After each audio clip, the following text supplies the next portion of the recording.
புரியுதா? புரியுதுண்ணா. கண்டிப்பா சொல்லிடுவேன். இன்னைக்கு அவன்கிட்ட என் மனசுல இருக்கிறது எல்லாமே சொல்லிடுவேன். சரி மச்சி, நான் வைக்கிறேன். நீ வா. இல்ல பரவாயில்ல, நான் வெளியில போய் வெயிட் பண்றேன். என்ன விடு, நீ எதுவும் என்கிட்ட பேச வேணாம். என்ன விடு, நான் வெளியில போறேன். எனக்கு பயமா இருக்கு. என் கையை விடு. நான் கிட்ட இப்படிலாம் நடந்துக்கிறத நினைக்கும் போது எனக்கு சங்கடமா தான் இருக்கு. ஆனா எனக்கு இதை தவிர வேற வழி தெரியலடி. ஸ்ரீ, கொஞ்ச நேரம் ப்ளீஸ். நான் உங்ககிட்ட ஒரு விஷயத்தை பத்தி சொல்லணும். அதை சொல்றதுக்கு கொஞ்சம் அமைதியா இருடி. ஆனா இப்போதான் எனக்கு தெரிஞ்சது ஸ்ரீ பாப்பா இன்னும் உங்ககிட்ட எந்த விஷயத்தையும் சொல்லலன்னு. நான் என்ன விஷயம்? சிவா என்ன உன் கூட இந்த மாதிரி பார்த்தா அவன் என்ன நினைப்பான்? நானே அவனை லவ் பண்றோம்ல, அவன் என்ன தப்பா நினைப்பானா? என்ன விடு. ஏய், என்ன சொன்ன? என்னடி சொன்ன? இப்போ என் மனசுல இருக்கிறத உங்ககிட்ட சொல்ல போறேன். அதுக்காக தான் நீங்க கூட்டிட்டு வந்தேனே. உங்ககிட்ட தப்பா நடந்துக்கிறது கிடையாது. எதுவும் பேசாத. நீ பயப்படலன்னு எனக்கு நல்லா தெரியுது.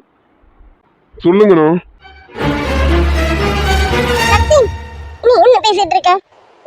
இங்க பாரு, நீ ஷர்மியை தான் விரும்புற, என்ன இல்ல.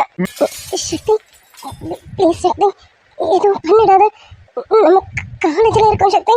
சக்தி ப்ளீஸ் சக்தி. ஏண்டி, என் மனசுல இருக்கிறத உங்ககிட்ட கொட்டிட்டு இருக்கேன். ஆனா நீ என்ன சோதிச்சுட்டு இருக்க. சிவாவதான்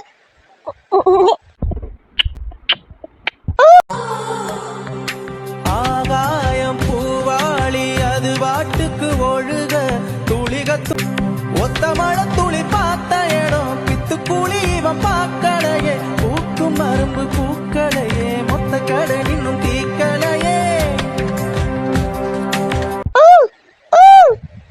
சக்தி விடு. சக்தி என்ன பண்ணிட்டு இருக்க சக்தி? நீ போய் சிவா கிட்ட சொன்ன. சுபி என்கிட்ட எல்லாத்தையும் சொல்லிட்டான். அவகிட்ட சொன்னது வேற யாரும் இல்ல, உன் நண்பன் கார்த்திக் தான். வேற எவனும் குறுக்க வர விட மாட்டேன். டேய் சக்தி. ஓ கார்த்திக், என்னடா என்னாச்சு? டேய், எனக்கு என்ன நடந்தது தெரியாம நீ தப்பா புரிஞ்சுக்கிட்டேன். இப்பதான் எல்லாத்தையும் கரெக்டா புரிஞ்சுட்டு வந்திருக்கேன்.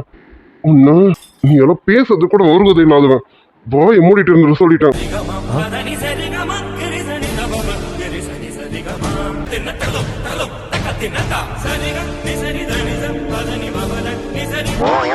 பர்வீன் சும்மா சொல்ல. கார்த்திக் நீ என்ன பண்ணிட்டு இருக்க? கார்த்திக் சக்தியை விடு. கார்த்திக்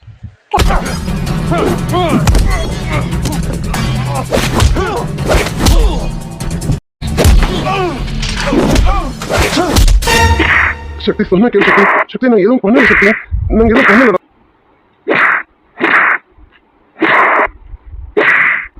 ஏன் ஸ்ரீ கிட்ட வாழை கட்டுறீங்க?